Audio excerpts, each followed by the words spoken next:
بسم الله الرحمن الرحيم الحمد لله رب العالمين والصلاة والسلام على رسول الكريم وعلى آله وأصحابه أجمعين وعلى من تبعهم بإحسان إلى يوم الدين. Recitation of ayat after Al-Fatiha in the last two rak'ahs. He used to make the last two rak'ahs about half as long as the first two, about 15 ayat. And sometimes he would recite only Al-Fatiha in them.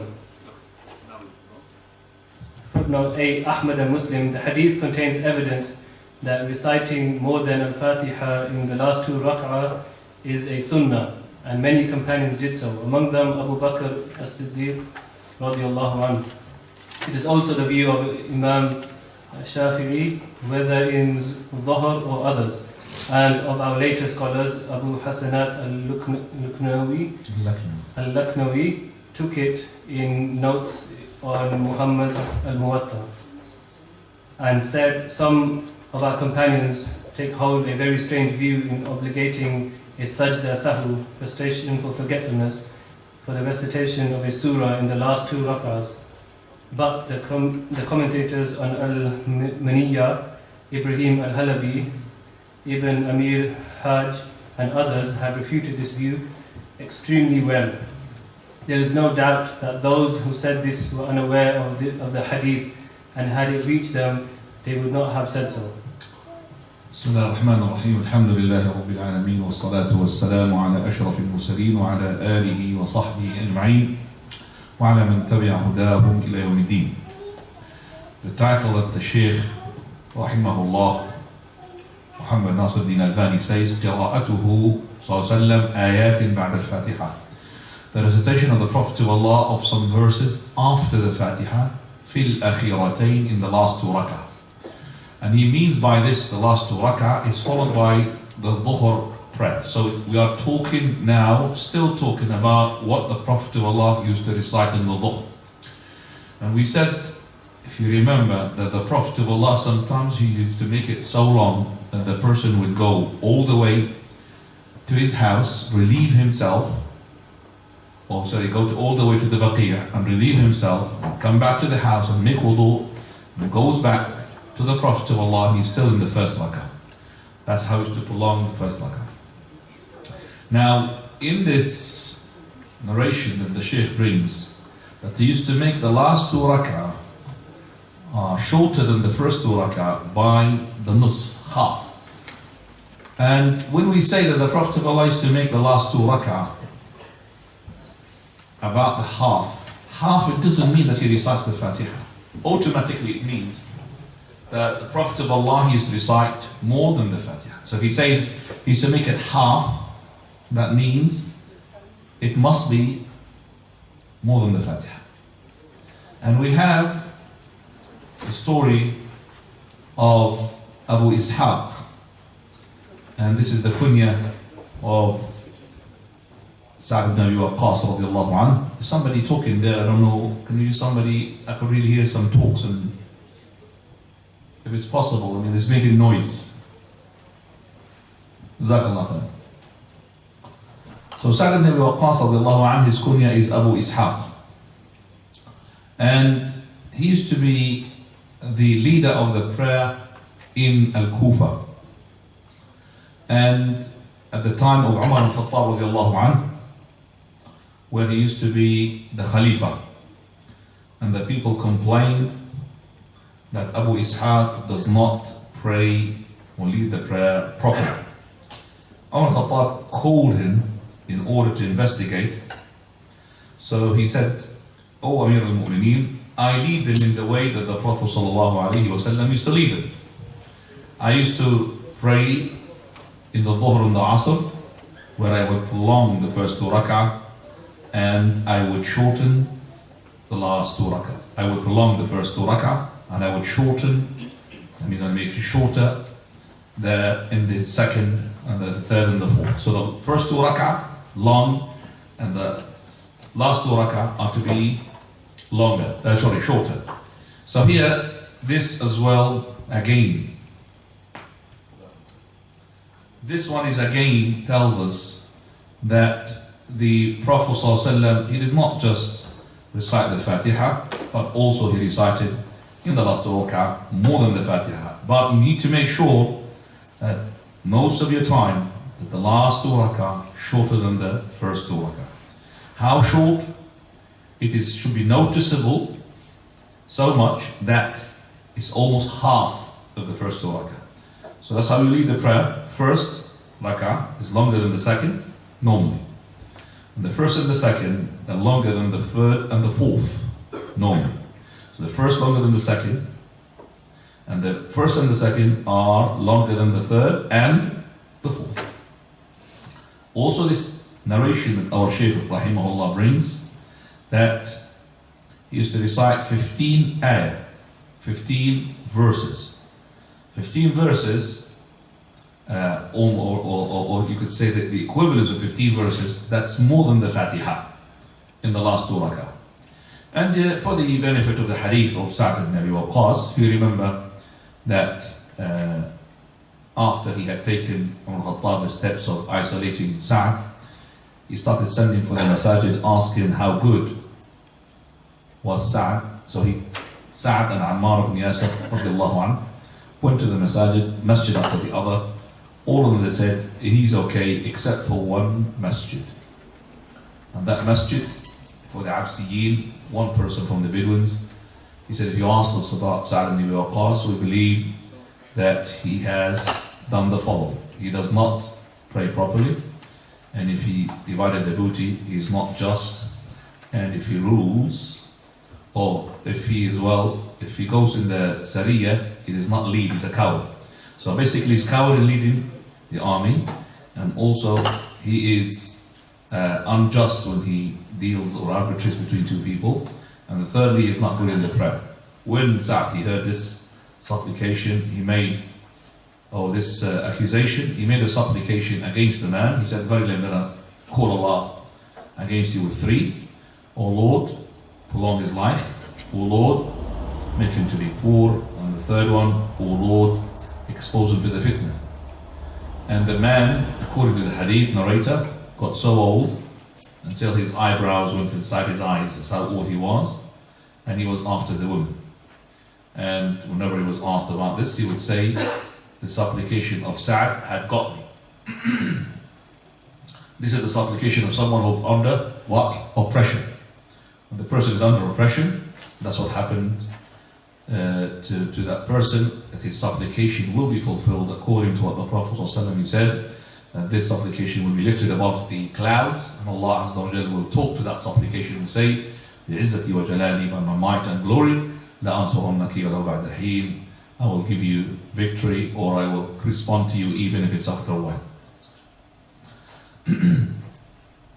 Right, so this is what we believe, that he used to recite more than the Fatiha after the 3rd and the 4th rak'ah, more than the Fatiha.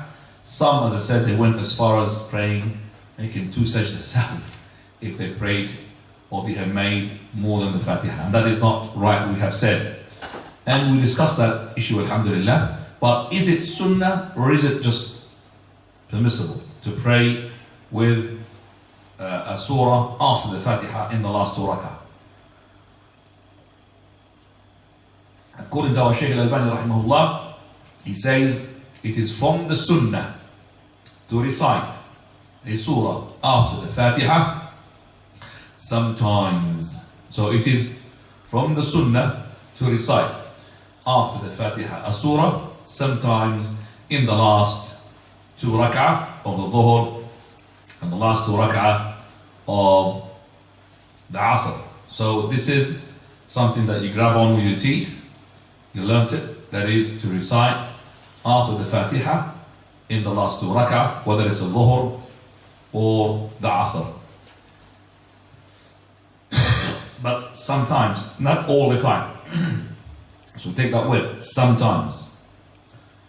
And it is not permissible for the person to prolong the recitation in any rak'ah more than the sunnah had brought you.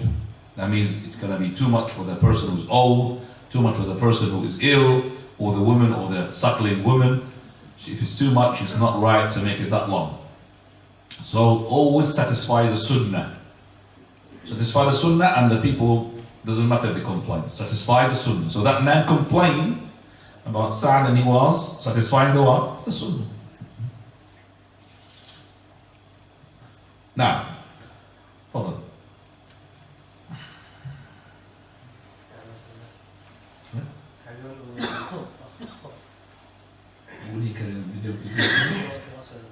Yeah, no, there was a title, wasn't there? Wujub Qira'at Fatiha? We said that it was in our. Okay, so did we add it? No, We haven't added it. So it's not in your book. Right. Here, we're going to add something in your book which is not there. That is the obligation of recitation of the Fatiha in each rak'ah. The first title before, the obligation of recitation of the Fatiha. But this is what? In every rak'ah, it is obligatory to recite the Fatiha. That means, not just in the first and the second, as the Hanafi, some of the Hanafi followers, they say, only the first and the second. As for the third and the fourth, you don't have to recite even anything. Some of them say, just make tasbih, third and the fourth. We say that you recite the Fatiha. And as Abu Hanifa himself, rahimahullah, he said you have to recite the Fatiha, but the Fatiha for him is not obligatory as in Faridah, but it is obligatory which is less than Faridah. That means if you did not recite the Fatiha, you'll be sinned, but your prayer is what? Is valid. So it is not a fard. But when he does make that, he makes it as well in the whole 4 rak'ah. In contrast with some of the madhah or some of the followers of Madhab Abu Hanifa, they make it not compulsory at all to recite anything whatsoever, whether it's Fatiha or anything in the Quran in the last 2 rak'ah. And that, as I said, is incorrect opinion, wallahu ta'ala a'lam. Now, the hadith that the Shaykh brings here, that is, وَقَدْ أَمَرَ الْمُسِيء صَلَاتَهُ بِقِرَاءَةِ الْفَاتِحَةِ. He had commanded the person he made a mistake in his prayer to recite the Fatiha في كل ركعة, in each rak'ah. He said to him, that is, افعل ذلك في صلاتك كلها. Do that in the whole of your prayer. Do that what? I mean the recitation of the Fatiha, the recitation of the surah, the recitation of the ruku' and the sujood. He do that in all your prayer. So in each rak'ah, you recite the Fatiha. And that is, as I said, is enough for us as a proof to say that he used to recite the Fatiha. I would like to add to what we have said before regarding reciting after the Fatiha, is what Abu Bakr radiallahu anhu also used to recite after the Fatiha in the last 2 rak'ah. So that's an addition for you, for the ones that, which is the title before, that he used to recite, Abu Bakr radiallahu anhu, after the Fatiha, even the last 3 verses or 2 verses of Surah Al-Baqarah. Right. The Prophet ﷺ, he made it compulsory to recite the Fatiha in each rak'ah. For those who said it is not compulsory, they were incorrect.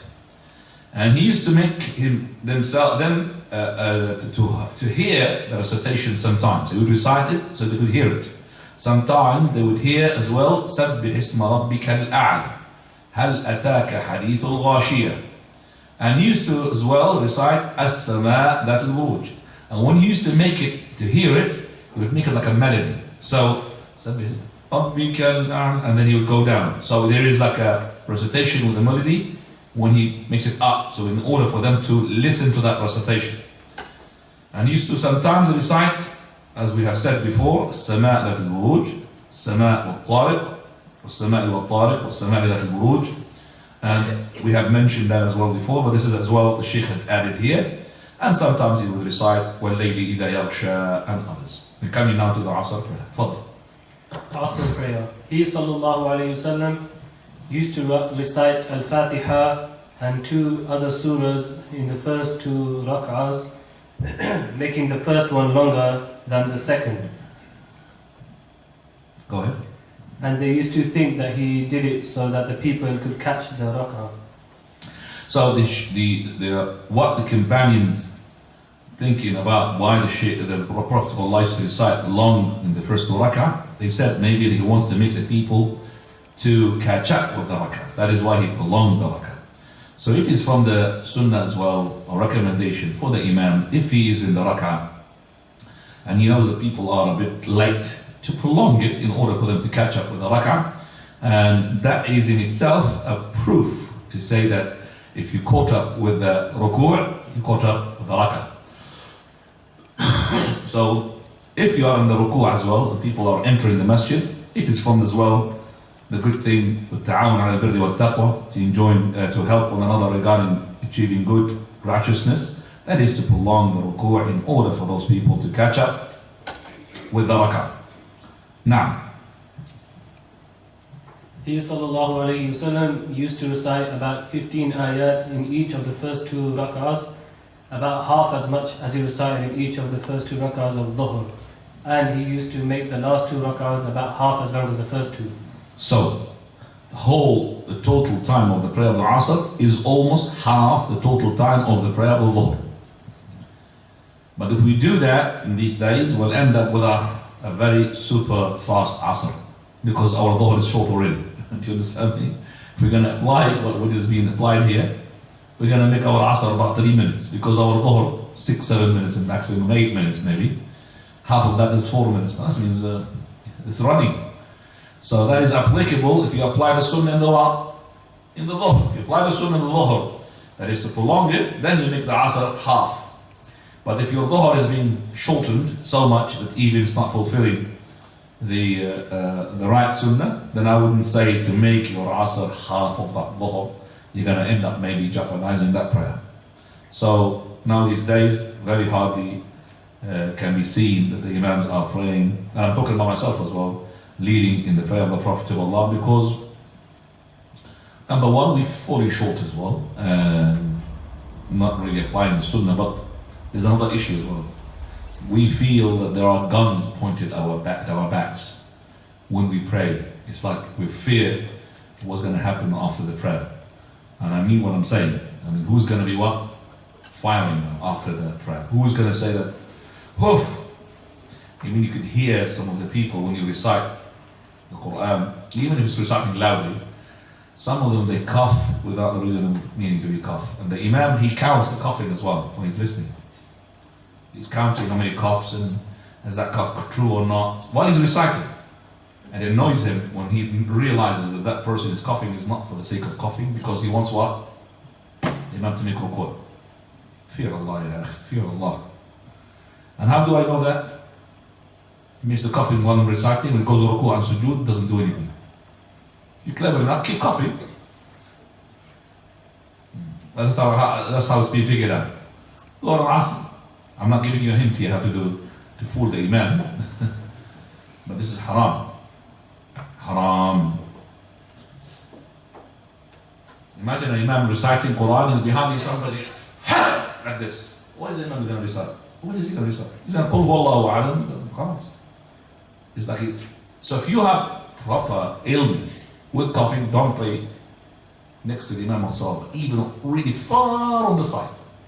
And dampen the sound of your cough as much as possible, because it affects the Imam, and he would think maybe you don't like him to recite, so you just shorten the recitation.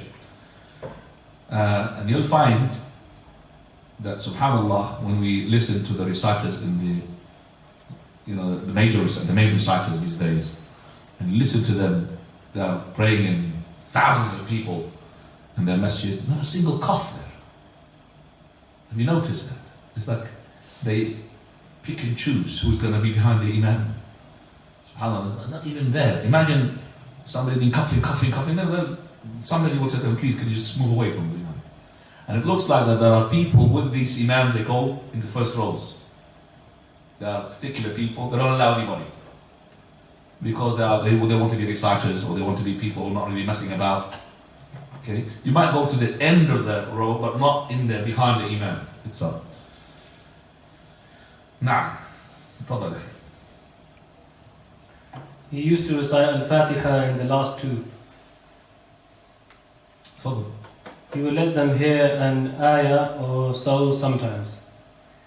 He used to recite the surahs mentioned under Dhuhr prayer above. Which is, that's why I'm not explaining, it's exactly the same as Dhuhr. Go ahead. Maghrib prayer. Right, so basically the Dhuhr is similar to the Asr, and Asr is similar to the Dhuhr, except is the timing is half. That's it. Everything the same. First 2 rak'ah are twice in terms of length in the last 2 rak'ahs. The totality of the time of the Asr is half than the time of the totality, the entire time of the Dhuhr. And the same recitation. The same thing that the Prophet ﷺ would apply. Go ahead. Maghrib. He sallallahu alayhi wasallam used to sometimes recite the short mufassal surahs, so that when they had finished praying with him, they could go away and it was possible to shoot an arrow and see where it had landed. Right. That means they would pray the prayer of the Maghrib at the beginning of its time. And that means most of the time that the Prophet of Allah, he would recite Qisar al-Mufassal, not long surahs. And that's why Maghrib came at the end in terms of which is the longest of the prayers. We have made them Fajr al-Dhuhr, remember Asr, then we said Isha, then Maghrib. Last thing is the Maghrib. So, because at the beginning of the time and they finish early, that is why it's still light there. The light is still there. The person, if he throws his arrow, could see where he threw it. That means there's a light there. You could see it.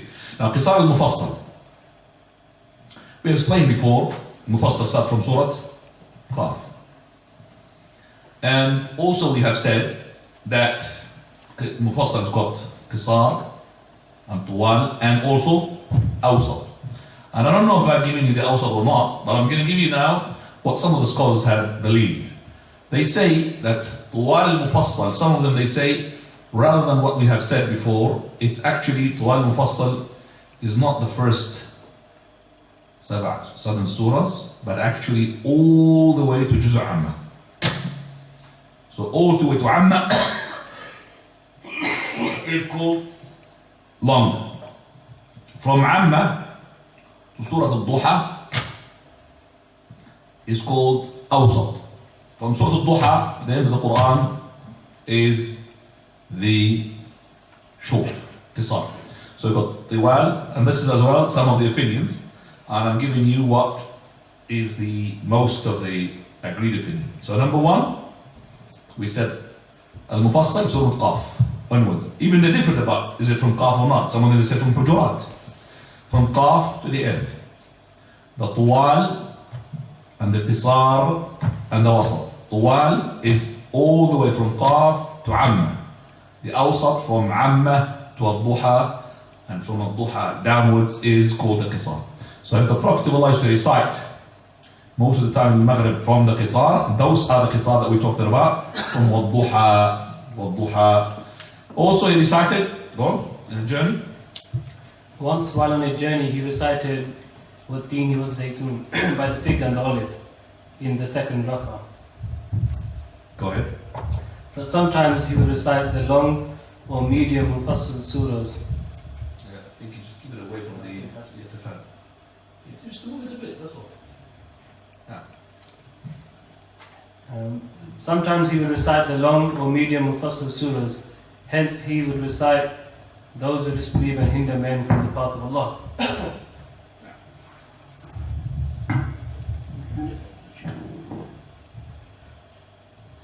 Or Surah At-Tur, or Surah Al-Mursalat, which he recited in the last prayer he prayed. Sometimes he would recite the longer of the 2 long surahs, A'raf, in 2 rak'ahs. And this is called بطول الطوليين. بطول الطوليين. Surah Al-A'raf. And if you want to recite Surah Al-A'raf, then you need to make sure that the people are aware of what you will be doing. So you can give a warning a week before. And every day you repeat your warning. I'm going to be reciting on such and such day, Surah Al-A'raf, because the people are not going to take that from you easy. So keep warning until you reach that day, and on that day you say, people are going to recite Surah Al-A'raf. Maybe you're going to find lots of people coming because they want to see. It's for them strange prayer. Maybe you find nobody except for 2, 3, 4 people. Depends. So we learn from our scholars, there's no problem to recite that, but you need to make sure that these people are trained. You don't want people to leave you while you are praying, or to do something after the prayer. Right, now, it says here, طُولَا الطُّلَيَيْنِ, one of the two long ones. So this is Al-A'raf. So which one is the second one? Tula means the longest of the two long ones. The longest of the two long ones. So what is the second one, which is the long one? We believe it's Surah Al-An'am. So Surah Al-An'am, as mentioned, narrated in Sunan Abi Dawud, is the first one, and the second one is Surah Al-A'raf. And this is being mentioned in your footnote. Can you read it?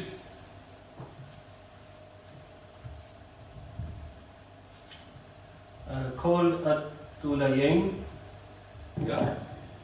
A'raf is agreed to be one, and Am is the other, according to the most correct saying as in Fath al-Bari. Nah. And this is mentioned, as I said, in Sunan Abi Dawud. Nah. Or he sallallahu alayhi wa sallam would recite Al-Anfal in the two rak'ahs. And then Al-Anfal is shorter than the two. Right, so this is the recitation of Salat al-Maghrib. Most of it is to be short, but and not short just all the time. قُلْ هُوَ اللَّهُ أَكْبَرُ بِالْفَلَقُ قُلْ أَعْوَذُ بِالنَّاسِ. You know, you have to read this recital Duha as well. Now, Isha prayer. He sallallahu alayhi wa sallam would recite the medium Mufassal Isha surah. prayer. You don't have the Sunnah of the Maghrib? Oh yeah. The recitation in the Sunnah prayer of Maghrib. I think this is not the Marwah. Let me see. Yes. In this prayer, he used to recite, O you who reject faith, and say He is Allah, the one and only. And that is قُلْ هُوَ اللَّهُ أَحَدٌ and قُلْ يَا أَيُّهَا الْكَافِرُونَ. So in the Sunnah of the Maghrib, he used to recite, that means most of the time, قُلْ يَا أَيُّهَا الْكَافِرُونَ and قُلْ هُوَ اللَّهُ أَحَدٌ. Remember that, Sunnah al-Maghrib, which is after the recitation of the Maghrib. When it says كَانَ يَقْرَأ, that means most of the time. كَانَ يَقْرأ, most of the time. قُلْ يَا أَيُّهَا الْكَافِرُونَ and قُلْ هُوَ اللَّهُ أَحَدٌ. Exactly the same to rak'ah after you as well pray, you do your 7 tawaf, you pray behind the maqam, 2 rak'ah, exactly the same thing as well. Now coming to the Isha prayer. Now,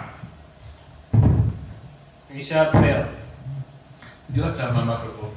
I don't. Good. I'll deal with this.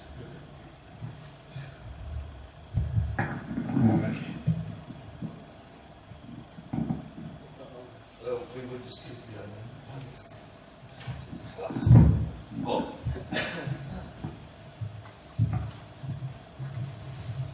He Got a problem with my 2 microphones. He sallallahu alayhi wa sallam would recite the medium Mufassal surahs in the first 2 rak'ah. Hence, he used to recite by the sun and his splendor and surahs like it. Or he would recite when the sky is rendered. I don't like the word. Can you just say the Arabic? They don't have the Arabic? No. Right. He used to recite وَالشَّمْسِ وَالضُّحَاهَا. I mean, this surah doesn't really sound right. And إِذَا السَّمَاءُ انشَقَّتْ and التِّينِ وَالزَّيْتُونِ. Now. Or he would recite when the sky is rent asunder and make sajda during it. إِذَا السَّمَاءُ انشَقَّتْ, in the last verse there is a sajda. So you make sajda in it. How can you make a sajda إِذَا السَّمَاءُ انشَقَّتْ? How do you make a sajda? Anybody would like to tell me? Fadal. You just go down and then you get back up and recite. And then what? Then start reciting. Okay, so he says that I would recite وَاسْجُدْ وَاقْتَرِبْ, make the sajda, huh? Then Allahu Akbar, No takbir. no takbir, get up, Then start reciting. starting what? The next one part of the surah. Right. If you don't recite, wrong or right? Right. How can it be right if you don't recite? You tell me how the people are going to follow you. You tell me. They see you. He said they see you. They're going to go down. They are making sujood now. If you're going to get up and recite nothing, they don't know what you're doing. You're going to say Allahu Akbar. You go to ruku'. That means that, oh, it's a ruku'. طيب. Always when you are reciting ayat that got sujood tilawa, remember the following. Number one, sujood tilawa in the recitations which is silent is this light. So if you're praying Dhuhr or Asr or the last two rak'ah of the Isha, the last rak'ah of the Maghrib, don't make sujood tilawa because the people within don't know what they're doing. Sujood tilawa is to be in the loud recitation, not in the silent recitation. Number two, in the sujood tilawa, you need to make sure as well that if you are applying the sunnah, which is no ruku' going down and no ruku' going up, that the people train for that. They've been told about this. Don't give them a surprise. You give them a surprise that it's going to be good. Teach them. And if the people have got to the imam to recite Allahu Akbar going down and Allahu Akbar going up, regardless whether he's got a proof or not, then it is not from the right sunnah to cut this Allahu Akbar one go. You could cut one and go with Allahu Akbar and get it up with the recitation of Allahu Akbar. So you could go Allahu Akbar down, but no Allahu Akbar up. Later on, you cut both of them. So train the people with the sunnah in the sunnah way. Teach them. And I'm telling you, if you have people who have got used to their imam to recite the Allahu Akbar every time they go down for the sujood tilawah, and you don't do it, you're going to be in trouble. Is that now third or third? Fourth. Is it three shishu? Three shishu. Fourth, huh? There's two now. Okay.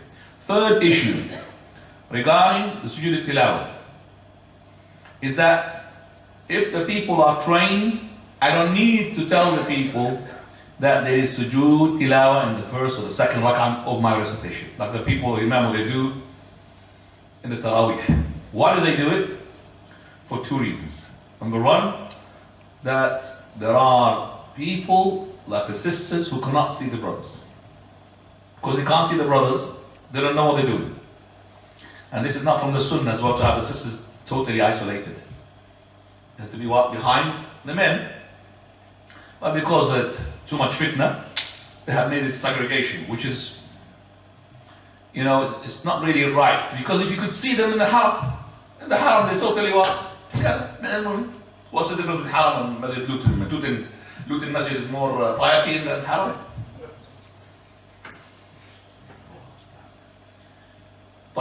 So when the women are totally segregated, they don't know what's happening for the men. When the microphone is not on, they don't know what you're doing here. The second reason is that because they make takbir, this takbir is going to confuse. And that is why they tell the people.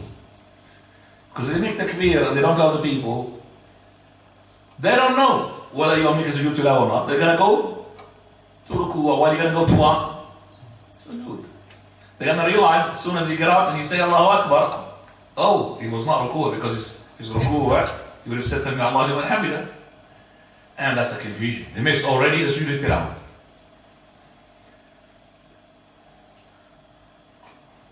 The other issue, the fourth issue, sujood tilawah is not compulsory.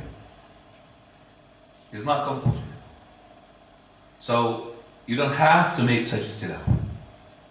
Especially if you're going to end up your surah and you're going to start another surah like this, surah إِذَا السَّمَاءُ انشَقَّتْ الانشقاق.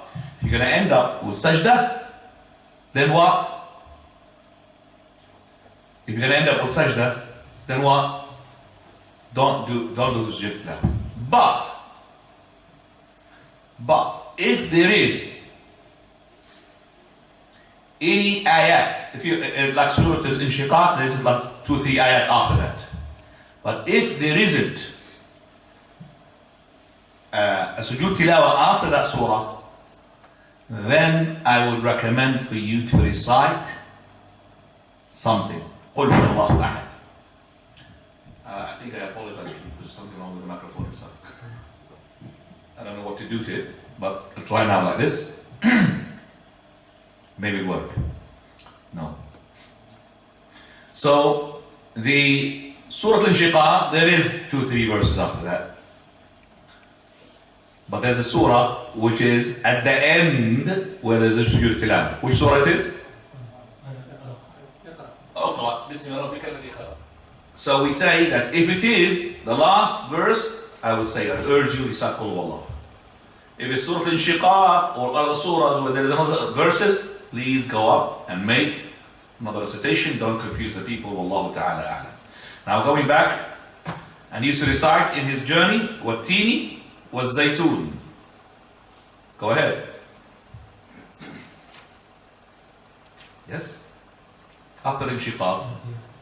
Also, he once recited by the fig and the olive. No, Wattini was Zaytun. Wattini was Zaytun. No. In the first rak'ah while on a journey. No. He forbade prolonging of recitation in Isha, and that was when Mu'adh ibn Jabal led his people in Isha prayer and made it very long for them. So one of the Ansar left and prayed along.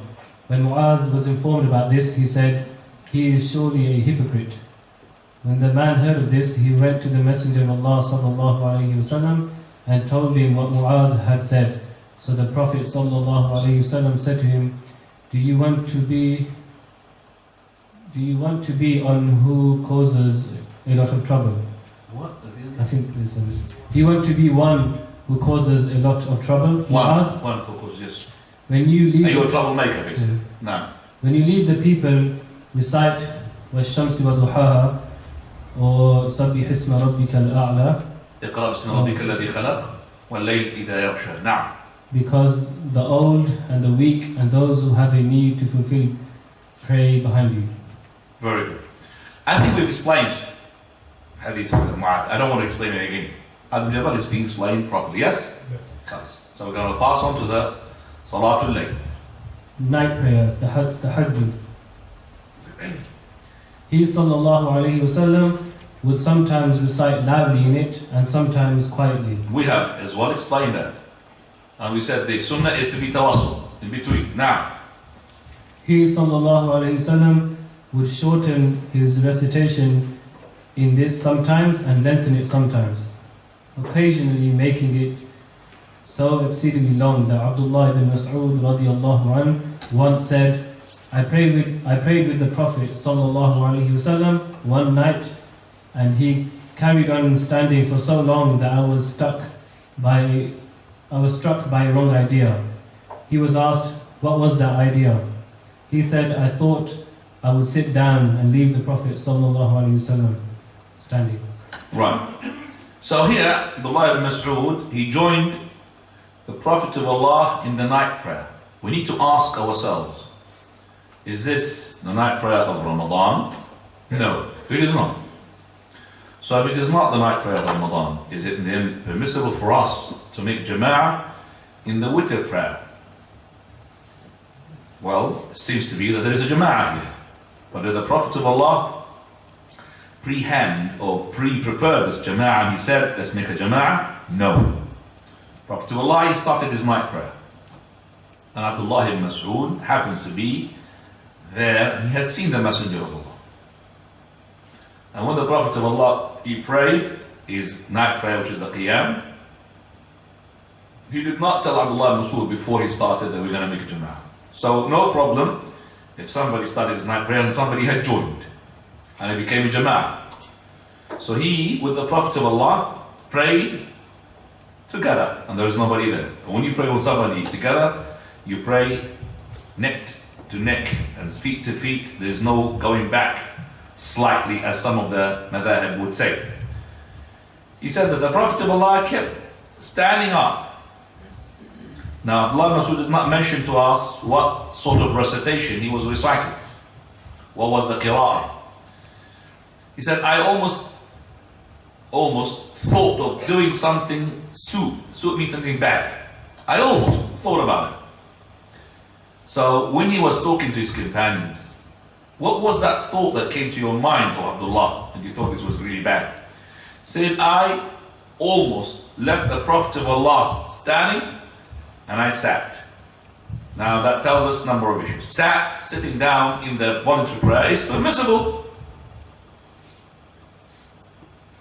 Because if it was invalidation, he would not sit, but he wanted to sit, but he thought it was bad. Also, it showed us as well, you could start standing and you could sit, as we have explained it before. Also, the companions consider that the Prophet of Allah, whom his sins, the future and the past, being forgiven, stands up in the prayer, yet the ones who has no chance to be matching the Prophet of Allah, who hasn't the promise that his sins, which is the past or the future, maybe the past but not the future ones, to be forgiven, yet he would sit, and he's in need to stand, because if you stand up, you're going to get the full reward, and you sit. So they would never leave the Prophet of Allah to stand and they sit, but they could do well, vice versa. Prophet of Allah sit and they what? They stand. It's no problem for them. But even that, the Prophet of Allah in the prayer said to them, don't do it. So when he sat, he told them to what? To sit. Because he said this is the Rome's Christian, they used to do it, on the kings as well. That when the kings sit down, all the people around them, they'll have to stand up. They can't sit down. And still, the trace of it, as soon as the judge enters, or the magistrate or whatever, stand up, all rise. What for? What for? I don't understand. What does that rise for?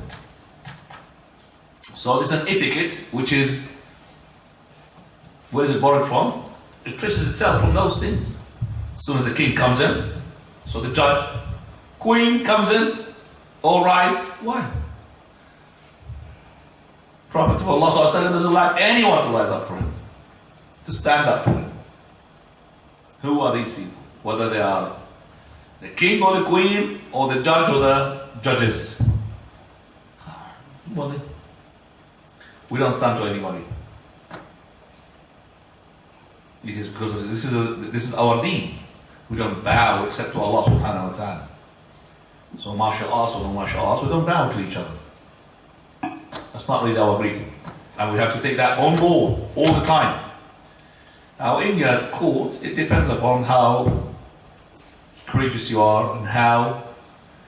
And I remember, during the dictatorship rules, that's a long time ago, not after this chaos taking place.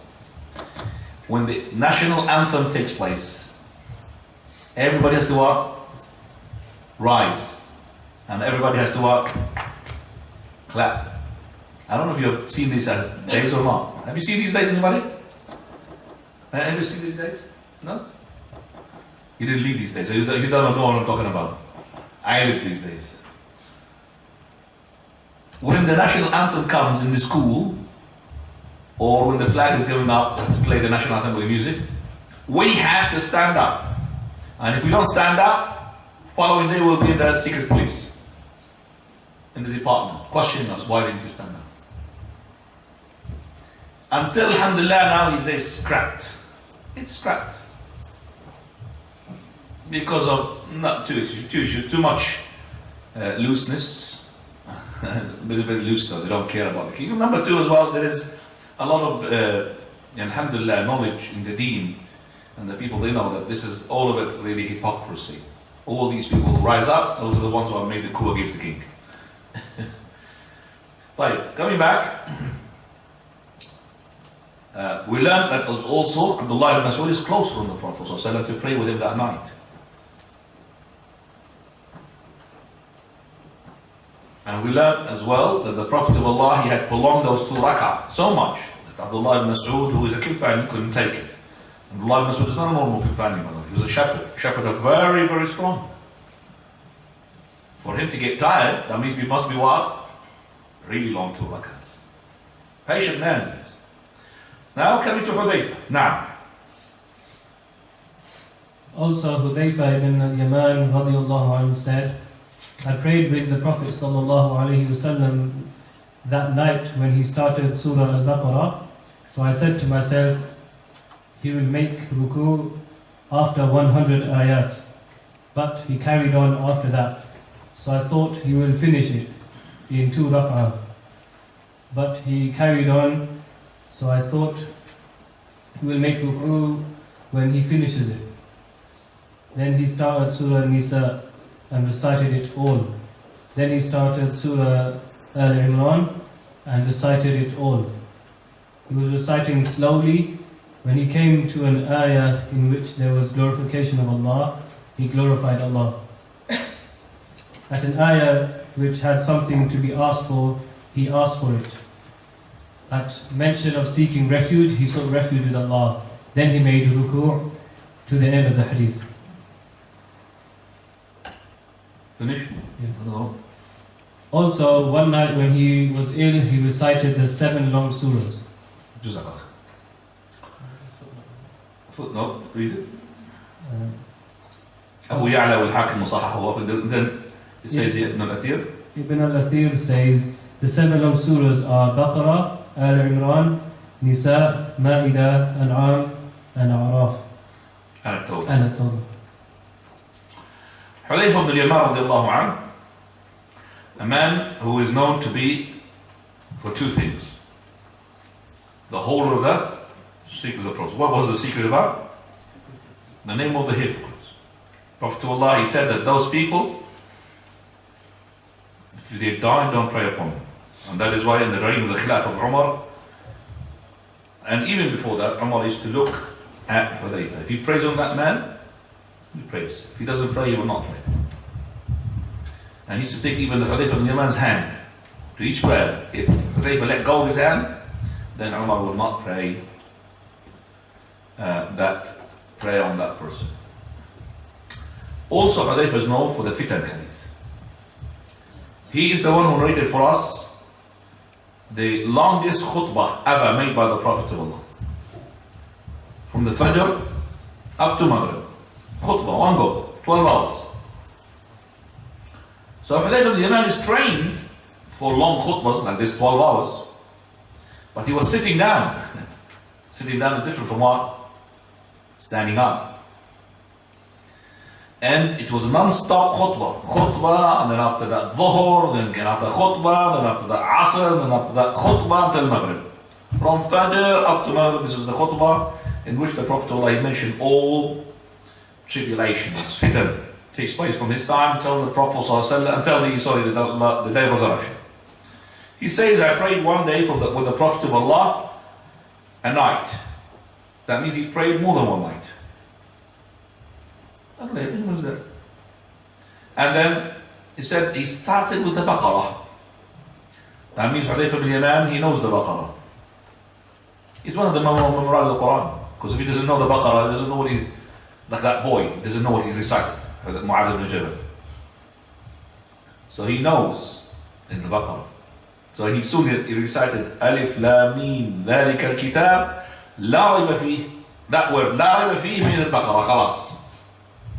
So he knows Baqarah. So this is where he's now telling us what was he thinking about. What was he thinking about when Prophet of Allah said Alif Lam Mim ذلك الكتاب لا ريب فيه? And he called it al-Baqarah. And there's another name for it. Alif Lam Mim ذلك الكتاب لا ريب فيه. That's the name of it as well. So he said, I said to myself, he will make ruku' when he reaches 100.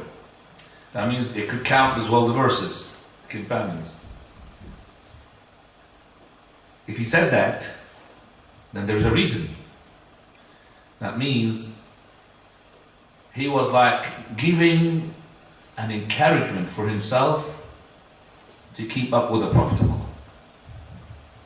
So he's like saying to himself, yeah, no problem. It's going to be 100 verses and inshallah the Prophet of Allah will make ruku. It means like to himself, don't worry. And our Shaykh al-Albani said, maybe his heart went boom. He's scared. Al-Baqarah. So he said, no, it's not going to be the whole Baqarah. 100 and he will make ruku. Then he went on. I said, maybe we'll make it into halves. Half of the first and half of the second. Or not half, most of it in the first and some of it in 2 rak'ah, you divide them between 2 rak'ah.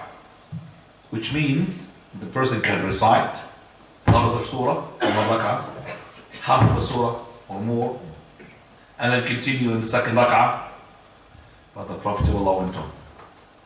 Then he said, I thought you were khalas, recite the Baqarah. This is now the maximum you could go to. I mean, Baqarah to recite it, that's a lot. He said, we'll just make ruku, inshallah. But he went on. And then he had started the Nisa. And that tells us as well that you could recite An-Nisa, then Ali Imran, and in the Quran order, Ali Imran comes before An-Nisa, no problem, inshallah. And as I said, is the surah order ijtihad from the companions, or is it from the Prophet of Allah? We believe it is ijtihad from the companions, but which is from Allah subhanahu wa ta'ala. An-Nisa, he started. Now here, Hudayfa given up. He did not say, and then he will finish the Nisa, and then he will continue, and then he will make ruku. Why? He's given up, khalas. He's given up because if you have finished the Baqarah, why should we say, and then recite 100 from the Nisa, and then, khalas, given up. And we call it in Arabic, sallama amrahu lillah. That's it. Surrendered. So he recited the Nisa. And still Hudayfa, hold it. Then he started Ali Imran. Finished Ali Imran. Hold it. Not only that, he used to recite slowly. Mutarassila. And every ayah he recites, and there is tasbih. فَسَبِّحْ بِحَمْدِ رَبِّكَ. He would say Subhanallah. Or su'al, to ask Allah subhanahu wa ta'ala. Then he would ask Allah Azza wa Jalla. Or isti'adah, seek refuge. Then he would seek refuge in Allah. Then he would make ruku'. Now the ruku' is almost, not just the same, almost like his qiyam. Sami'a Allahu liman hamida. Just about less than the ruku'. Allahu Akbar. First sajda. Just about less than the qiyam after the ruku'. And so on and so forth. These 2 rak'ah, the scholars, they said, it took the whole night. Ended up with witr. Khalas, 2 rak'ah. These 2 rak'ah, if you recite them, it will take you maybe 6 hours, 4 hours or something, 6 hours, 4 to 6, depending upon how you recite. It's a lot. Because the tasbih here is only in the night prayer. You don't do it in the faridah prayer. Remember that. In the faridah prayer, obligatory prayer, you don't do tasbih every time you pass by tasbih. Or isti'adah, or seeking refuge, except in 2 surahs. That is, you do them in the faridah and the sunnah. These 2 surahs, Sabbih isma rabbika al-a'la, and the last verse of Surah Al-Qiyamah, Subhanaka fabala, you say. أليس ذلك بقادر على أن يحيي الموتى سبحانك فبلا. And Sabbih isma rabbika al-a'la, you say Subhana rabbil a'la. That's the only 2 surahs. Apart from that, you can't make tasbih except if it is a voluntary prayer. Then he said he had recited 7. And he was ill. 7. The 7 we're talking about, the longest 7. Al-Baqarah, Al-Nisa, Al-Ma'idah, Al-An'am, Al-A'raf, Al-Tawbah, and Ali Imran. All of those. Go ahead. Sometimes. Also, he would sometimes recite one of these surahs in each rak'ah. Now. It was totally unknown for him to recite the whole Quran in one night. And that is contrary to what people narrate about Uthman ibn Affan. Used to recite the Quran in what? 1 rak'ah. How can he recite the Quran in 1 rak'ah? Quran in 1 rak'ah, to recite it properly, you need about more than 12 hours. So what was he doing then? If he recited, and I will say to that narration as well, if he recited the whole of the Quran in 1 rak'ah, what did he do in the 2nd rak'ah? He left nothing for the 2nd rak'ah. So all of it is not really authentic. And it's contrary to what the Prophet of Allah told Abdullah ibn Amr al-As. You will never be able to understand the Quran if you recite it in less than 3 days. And 3 days is not really good. Because the Prophet of Allah started once a month. But he wanted more. Once every 10 days. And the Prophet of Allah did say, more. Okay, every 10 days. More messages. I'm stronger, okay, every 3 days. I'm stronger, more. No, you can't do it less than 3 days. And Abdullah ibn Amr al-As, he took the hard line. 3 days, he couldn't continue later on. And that is why The best of the deeds is the one which is, even it's little, but consistent, all the time. Better to do something, and then that's it, you finish. All your energy will be gone. لا تشددوا فيشدد الله عليه. Don't go extreme, then Allah will go tighter upon you. إن هذا الدين عميق فأولوا فيه برفق. This deen is really deep. So go into it easy. Not one go, easy, slow. Train yourself a bit more. Now,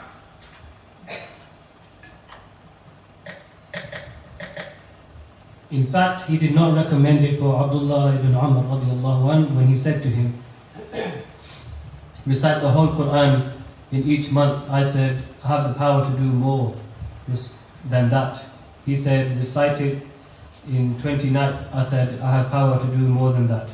He said, recite it in 7 days and do not go beyond that. Then he allowed him to recite it in 5 days. Then he allowed him to recite it in 3 days. Further, he forbade him from reciting it in less time than that. And he gave a reason for that by saying to him, whoever recites the Quran in less than 3 days does not understand it. In another version, he does not understand the one who recites the Quran in less than 3 days. Also, when he said to him, for every worshipper has a period of keenness. There's a footnote for that. go on. Ar-shirah. Shirra. Shirra, excitement, enthusiasm, keenness, energy. The shirra of youth is its beginning and its fervor, zeal. Imam Tahawi says, Speaking because I can't understand. Please.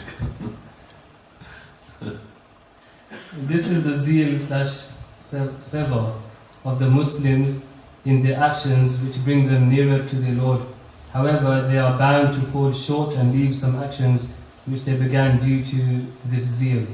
So the most beloved of their actions to Allah's Messenger sallallahu alaihi wasallam were those done otherwise and kept up. So he ordered them to carry out righteous deeds which they were able to do continually and keep to until they meet their Lord, the Mighty and Majestic. It is narrated from him sallallahu alaihi wasallam to clarify this that he said, the actions most loved by Allah are those which are most regular, even if they are a little. I say this hadith, which he prefixes with the words, it is narrated, is sahih, agreed upon by Bukhari and Muslim from the narration of Aisha radiallahu anha. That means Imam al-Tahawi is wrong when he said ruya. It should be so warada. Because ruya, it is a terminology used for a hadith which is not authentic. And this hadith is in Sahih Bukhari and Muslim. أحب الأعمال إلى الله أدومها وإن قل. The most beloved of the actions to Allah is the one which is consistent, yet even if it is little. Now, لِإِلَّا لِكُلِّ عَامِلٍ شِرَّةٍ. Continue, please. The hadith, you haven't really finished. And every period of keenness has a lapse, either towards a sunnah or towards a bid'ah, innovation. So he whose lapse is towards a sunnah has found guidance, and he whose lapse is towards other than that has been destroyed. Okay, so let me explain this hadith. Every person has some sort of time of keenness, time of his zealous. Okay, and that zealous goes up and goes up, down.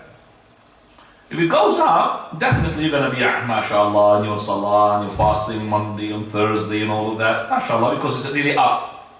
The problem is that when it goes down, how do you react? When the person goes down, his keenness, his zealous, if he goes down, if he's still upon even the minimum, which is the prayer, even without the voluntary, still praying, even he's still upon the guidance, and then alhamdulillah, we could guarantee that he is, mashallah, upon the haqq, because that means he reached the minimum, yet he's holding. That means if he's at maximum, he will definitely be holding better. But if in that little iman of his, he reached that point where now at the moment he lost his religion, he lost his sunnah, then he's going to be destroyed. So Your moments when you are in the masjid, it's going to be up, isn't it? MashaAllah, tabarakallah. Is the problem when you are moments where you are away from those people who remind you from the deen. When you are in an environment that would remind you of the mischief and the evil doing. That's when the person slips. If he still holds, does sins and then he made repentance to Allah, alhamdulillah. But if he keeps doing the sin again and again and again, and it becomes like a habit, then Allah is going to expose it. And Allah subhanahu wa ta'ala makes it, وَالْعِيَاذُ بِاللَّهِ, a non-return point. This is the heart. So the heart, imagine it's got like diodes of lights, lots of lights. Every time you make ta'ah, more light goes into it. But every time, or let's say candles, maybe diodes is not like the word. And every time you make a sin, one candle goes off. So, if you made sins and still there is candles there, and you hold it, alhamdulillah. But if you made so much sins that the candles are just extinguished, alas, finished now. There is no light. And this is a no return point. And this is where the person will be destroyed. And this is what we say to the brothers, always, if you made a sin, then make a repentance. And this repentance, you make it, like for example, by giving sadaqah. If it is sin open, make a repentance open. If it is sin hidden, make a repentance what? Hidden. Give the hasana, hidden. Inna al-hasanat tuhimna as-sayyi'at. Verily, the hasanat will take away the sayyi'at. And the hasanat will always multiply. The sayyi'at very hardly can be multiplied. Very hard. So little hasana can get and wipe lots of sayyi'at. As for one sayyi'ah, it will extinguish one maybe candle. One candle. But the hasana, mashallah, put lots of lights, lots of candles. So this heart, as I said, it might reach a point where it is beyond repair. وَالْعِيَاذُ بِاللَّهِ. And that's why when these people who are made, mashallah, shuyukh at the beginning, on the haq, they go into the batil so much, they don't repent. And it's no good there. Allah will expose them. And you will see him end up from being, mashallah, upon the haq, or maybe atheist, or takfiri, whatever. Allah will expose them. So, be careful from that. Always make sure that your heart having that minimum of light, because that light will hold on to the haqq. And that's what the Prophet ﷺ said, إِنَّ لِكُلِّ عَابِدٍ شِرَّةٍ وَلِكُلِّ شِرَّةٍ فَتْرَةٍ. Fatra means goes to lapse, it means goes down. Futur. فَإِمَّا إِلَى سُنَّةٍ, either to sunnah or إِلَى bid'ah. If it is sunnah, alhamdulillah, you got it. It's bid'ah, you've been destroyed. Go ahead. For this reason, he sallallahu alayhi wasallam would not recite the whole Quran in less than 3 days. He used to say, whoever prays at night reciting 200 ayat will be written down as one of the sincere devotees. And he used to recite Surah Bani Israel. Yes, Israel. And Surah Az-Zumar every night. He also used to say, whoever prays at night reciting 100 ayat will not be written down as one of the heedless. Sometimes he would recite about 50 ayat or more in each rak'ah, or he would recite about as much as Surah Al-Muzammil. Right, we stop here, and inshallah we'll continue from, does the Prophet ﷺ stay up all night? That is the following, I think, statement. Did he pray all night or not? That's going to be discussed inshallah. If you have any questions regarding what we have heard, or anything that you want to know, if you have an answer, then we'll answer it. Otherwise, we'll say Allah Ta'ala. Now. Regarding the night prayer, I said that you would seek refuge and ask for something. How do you say that in Arabic? Right, for example, if the person had ayah which is called tasbih, فَسَبِّحْ بِحَمْدِ رَبِّكَ, he would say Subhana Rabbi al-A'la, Subhanallah, Subhanallah la ilaha illahu. So it is not a phrase which is fixed. Tasbih. any tasbih words will be okay. If you pass by ayah which is got, that is, you ask Allah subhanahu wa ta'ala, فإذا سألك عبادي عني فإني قريب أجيب دعوة الداعي إذا دعا. O Lord, I ask you the Jannah. I ask you the Jannah. O Lord, I ask you to be away from the hellfire. If it is to do with the Jannah, then I will ask the Jannah. To do the hellfire, I'll seek refuge in the hellfire. If it's isti'adah from the hellfire, then I will as well, I will seek refuge in Allah subhanahu wa ta'ala from the shaitan or from the fasta'id billah. Also the sta'id billah shaitan rajim. So all of that is not really a fixed, you could say, phrase, but you seek. And it is to be said just the way that you say your recitation. So if your recitation is Alhamdulillahi Rabbil Alameen, Ar-Rahman Ar-Rahim, like this, you start as well asking Allah in the same loudness, and also seek refuge in Allah in the same loudness, and also make tasbih in the same loudness. But there is no specific, you could say, phrase that we stuck to it. Can you say that? Now, Subhanallah. You can't ask, you see, everything in the prayer is supposed to be in Arabic. If the person is not able to Arabic, then you can't really burden you with more than what you can take. So you could ask with whatever language you have. But you recite the Quran, you're supposed to know the ayat you are already passing through. So the most important thing that you ask for Allah Azza wa Jal is thing to do with your akhirah, nothing to do with the dunya. So the guidance, the istighfar, forgiveness, it's not the place where to ask for cars and houses and more money. It is not. The prayer is not fit for that. After the prayer, yes. Now.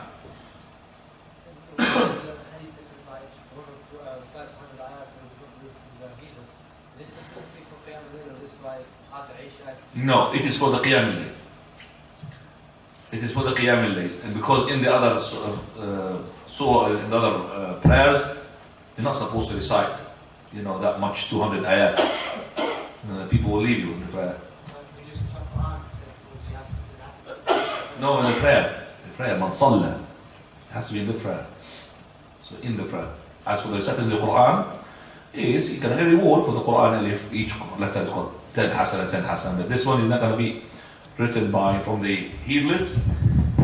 If you recited 200 ayah, and if you recited also 200 ayah, then you're going to be recorded from the qaniteen. Al-qanit. Al-qanit means the person who's the worship. Qunut. And al-mukhlisin, the sincere.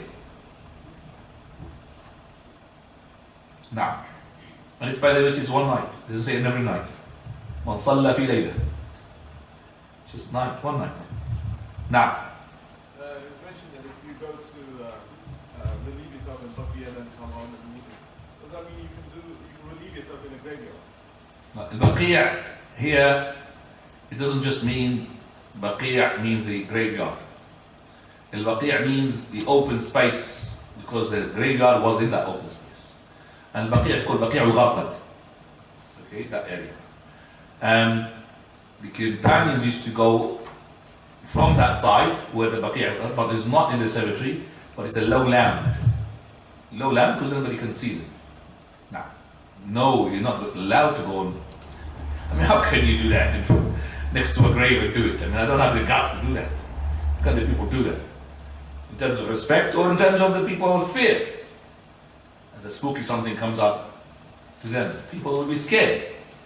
So it's not really an area to go on. I would do next to the graveyard. The graveyard, we're not supposed to step in trouble. So if you go during the night to the grave, you're going to be what? Stepping on top of it. It's not right. Now. Louder, I can't hear you. Sorry. One who reads is like for Makharij. There's a lot of knowledge in Arabic. What's the question?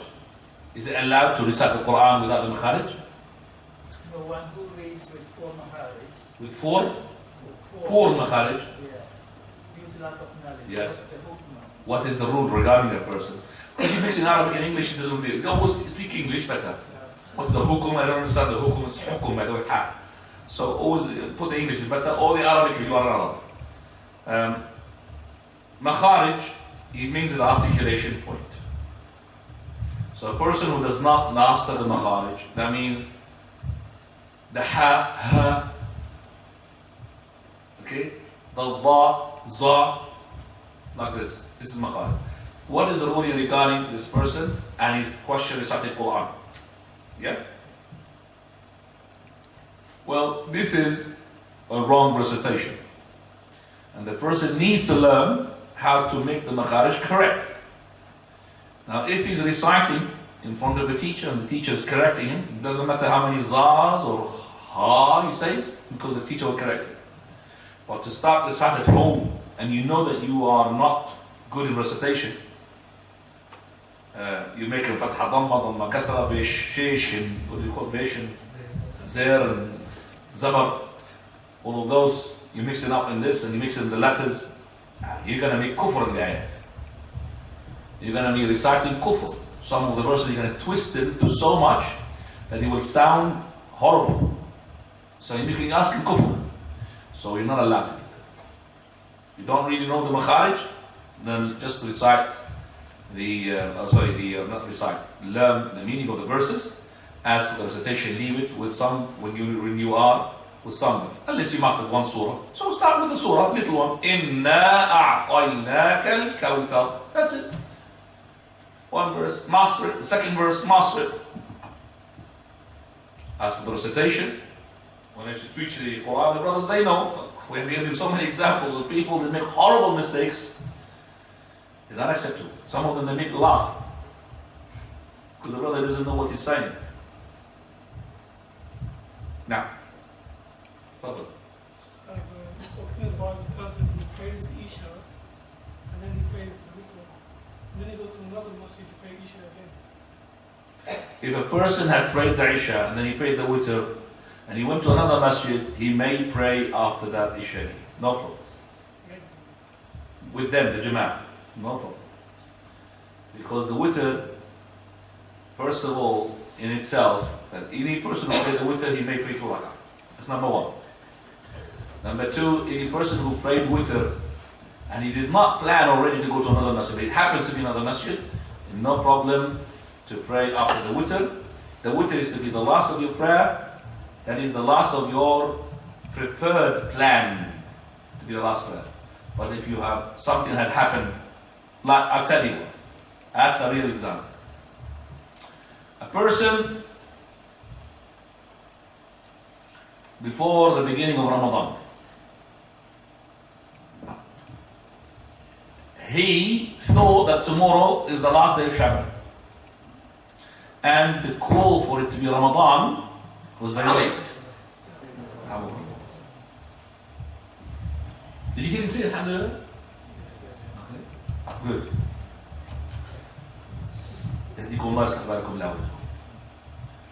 So this person now, he thought there is no Ramadan. He wanted to sleep early. He prayed his witr. And after that, they announced what? Ramadan. And it's going to be what? It's going to be what, Yakhi? Taraweeh. Talk to me, please. Are you with me? It's going to be what? Taraweeh. Can he pray the Taraweeh? He prayed the witr already. He prayed 11 rak'ah already. Yes, he can. Another 11 rak'ah. So what is not allowed is the pre-plan to pray behalf of the witr. Do you understand that? But if he had prayed his witr and he went to another masjid or whatever, no problem, he could pray. And don't sit at the back of the masjid. Pray with them. Now. Jazakallah khair. Both of them are not really good with their fan. Uncle.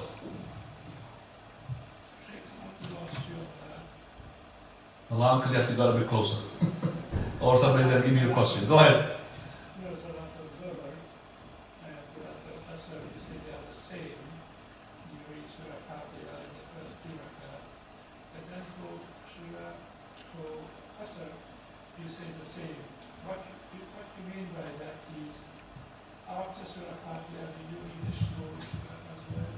Okay, I didn't understand the question, Uncle, but let me just answer something which I thought is the question is all about. You're asking about Dhuhr and Asr prayer, yes? You're asking about the last 2 rak'ahs of each prayer? The last 2 rak'ah of each prayer is half in terms of recitation and time-wise than the first 2 rak'ah. So the last 2 rak'ah of dhuhr, half the recitation, half the time of the first 2 rak'ah of dhuhr. Is that understood? Same thing with the asr. The last 2 rak'ah of the asr is half in recitation and time-wise than the first 2 rak'ah of the asr.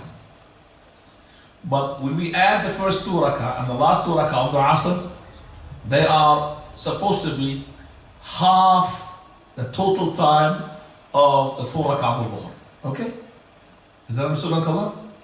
So when I said that these days of our dhuhr is short already, I understand the shortness, but I'm really asking the last 2 rak'ah, did you add the surah after? yes, you add a surah, whether it's a dhuhr or asr, sometime. Listen to me, Uncle, sometimes. Not all the time. Now, I'm going to ask. Anybody who hasn't asked? تفضل يلا يا أنت. If there is a church or a man reciting, the likes of the sisters, they can't see the imam. And if they go into the pool, past them, and then the imam gets up the way, and they should have demonstration. Do they need to make? If the sisters made a mistake behind the imam because of what is happening now, the total segregation, there is no sujood saw on them. So let's say that this imam went, said Allahu Akbar, went to sujood tilawah. Sisters, they thought that he's doing what? Ruku. They went to ruku. And then the imam said Allahu Akbar to get up for his recitation. And they realize now that he is, I don't know if they realize or not, but they should realize that he was not in ruku. They missed the what? Sujood tilawah. Then they joined the imam and continued the prayer. Because they missed sujood tilawah, do they make sujood saw? No, there is no sujood saw. The solution for this, as I said a number of times, is to make the masjid sisters behind the brothers. You could leave a gap, no problem. A gap of 10 meters, for example. Okay, and put the sisters behind. And then the sisters will start as well praying, behaving, because you know some of the sisters' holes, as soon as you know, for example, when the sister will ask a question, as soon as they put the microphone on, I could hear noises in the sister's hole. What is this? Noises. I mean, they're talking, there's the children jumping up and down. That's not a halqa of ilm. It's not a knowledge circle. This is entertainment, basically. And that's no wonder why some of the sisters will be complaining. So, but when they are with the brothers, they will not be doing this. Okay, and the same thing with the brothers as well. They will be behaving.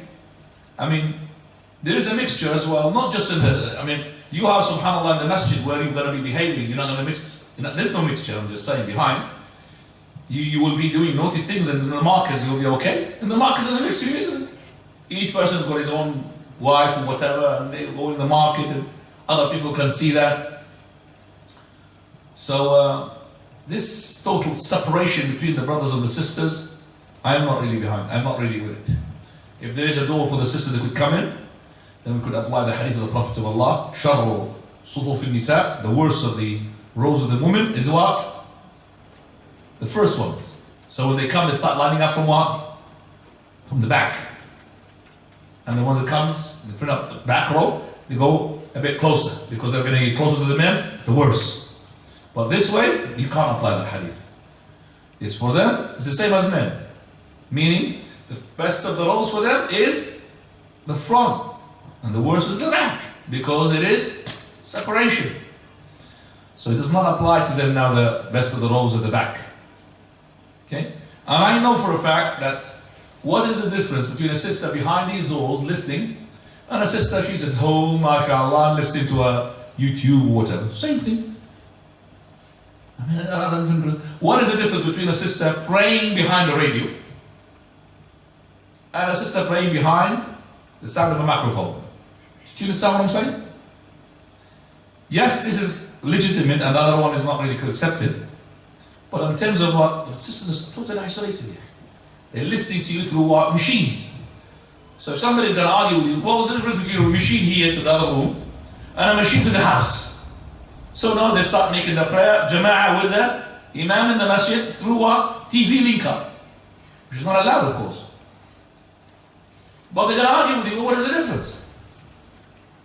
You could say it's in the masjid. Yes, it's in the masjid. It's true. Because then they're down in the masjid. But I'm just saying, in the haram of Mecca, even in the haram of the Medina, you could see the outside woman praying. So, I mean, we go sometimes too much in the isolation that the sisters don't benefit anything. Now,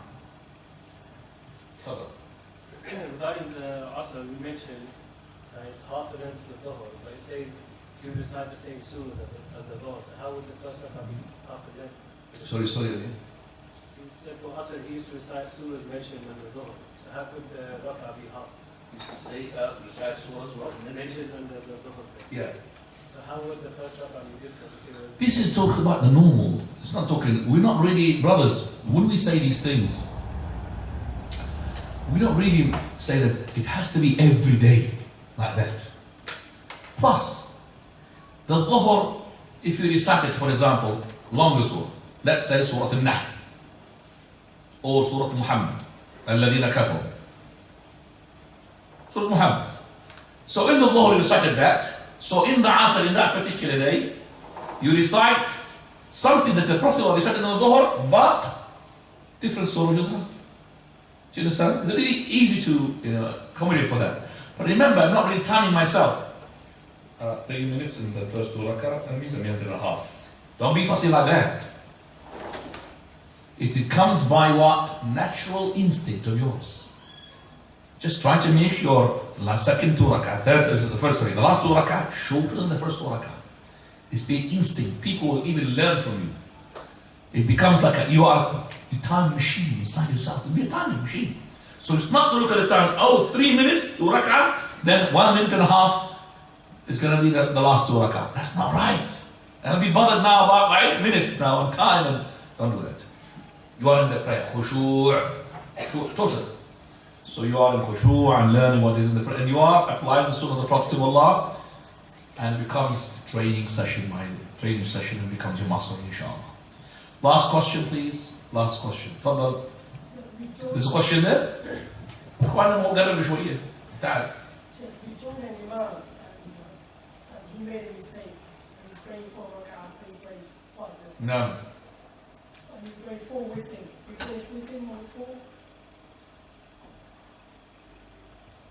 Can I just understand the question? The person he came and he missed the rak'ah. He missed the rak'ahs. And the imam, he made 5 rak'ah. Yeah. Okay, so what's the question? The person he prays 4. Yes. Is he okay? Is he finished with him? You think he's going to be playing 5? Better? Okay. Right. So this person, he missed the rak'ah, joined the imam in the second rak'ah, and the imam made a mistake. Instead of praying 4, he made what? So this person who missed the rak'ah, he prayed what? So he's going to finish with what? With imam with the sujood? As-sahu. But does he stand up to make a 5th rak'ah? No, he doesn't. If he does that, then liberty salah is batil. Okay? But he does sujood sahu with the imam, even though he did not catch up with the sujood sahu. Even though he did not witness it. Alright?